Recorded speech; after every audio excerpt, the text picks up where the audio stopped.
എന്തുകൊണ്ടാണ് B J പിക്കാർ കൃഷ്ണകുമാറിനെതിരെ fight ചെയ്യുന്നില്ല അല്ലെങ്കിൽ സമരം ചെയ്യുന്നില്ല എന്ന് പറഞ്ഞു? കാര്യം ബി ജെ പിക്കാരും സി പി എംകാരും സ്വന്തം കൂടെ നിൽക്കുന്നവർക്കെതിരെ പരാതി വന്നാൽ ആദ്യം അന്വേഷിക്കും, പിന്നീടേ നടപടിയെടുക്കും. പക്ഷേ കോൺഗ്രസ്സുകാർ അതുപോലല്ല.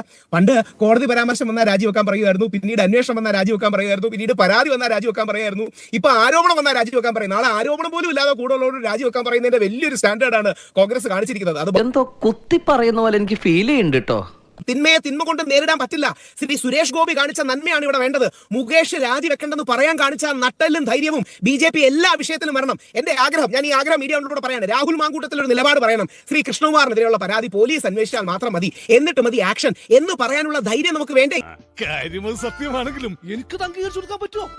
ഉദാഹരണം, ട്രാൻസ്ജെൻഡർ കോൺഗ്രസിനോട് അനുഭാവമുള്ള ട്രാൻസ്ജെൻഡർ കോൺഗ്രസിന്റെ അന്ന പറയുകയുണ്ടായി 50,000 രൂപ മേടിച്ച് 2 സർക്കാർ ഉദ്യോഗസ്ഥരിൽ നിന്ന് അവന്തിക കേസ് സെറ്റിൽ ചെയ്തു എന്ന്. അങ്ങനെ ഒരാൾ ആരോപണത്തിന് മേളിൽ കൂടാണ് രാഹുൽ മാങ്കൂട്ടത്തിനെതിരെ പരാതി അല്ലെങ്കിൽ ഈ നടപടി എടുത്തത്.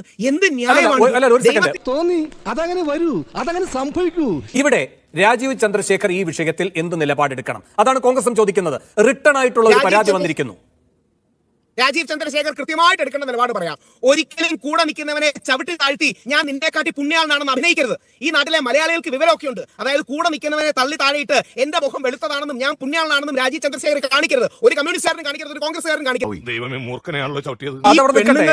അവിടെ നിൽക്കട്ടെ. രാഹുൽ ആദ്യം പറഞ്ഞത് രാജീവ് ചന്ദ്രശേഖറിന് അന്വേഷണ ഏജൻസി ഉണ്ടോ ഇല്ലയോ എന്നതാണ്. അതിലുള്ള അങ്ങയോടുള്ള എന്റെ ചോദ്യമാണ്, ഗോപാലൻകുട്ടി മാസ്റ്റർക്ക് ഉണ്ടോ, സുഭാഷിന് ഉണ്ടോ? ഗോപാലൻകുട്ടി മാസ്റ്ററോട് ഈ ലൈംഗിക ആരോപണമാണ് ഉന്നയിച്ചത്. ഇവരുടെ കുടുംബ പ്രശ്നങ്ങളും തർക്കങ്ങളും അല്ലേ ഇതിന്റെ പശ്ചാത്തലം എന്ന് പറഞ്ഞാൽ? ലൈംഗിക ആരോപണം ഒരു ക്രിമിനൽ ഒഫൻസ് ആണ്. ആ ക്രിമിനൽ ഒഫൻസ് പോലീസിനോടല്ലേ പറയേണ്ടത്?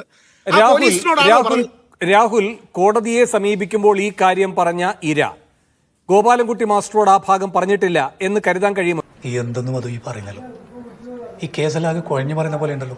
ഇത് ഓൾറെഡി ഇരയായോ? പരാതിക്കാരിയല്ലേ? ഇരയും വേട്ടക്കാരനൊക്കെ നമ്മൾ തീരുമാനിക്കാൻ തുടങ്ങിയോ? ഇതിലെ പോയിന്റ് എന്താണ്? ഈ സ്ത്രീകളെ വെച്ച് രാഷ്ട്രീയം കളിക്കുന്ന ഒരു സ്വഭാവം നമ്മൾ നിർത്തണ്ടേ?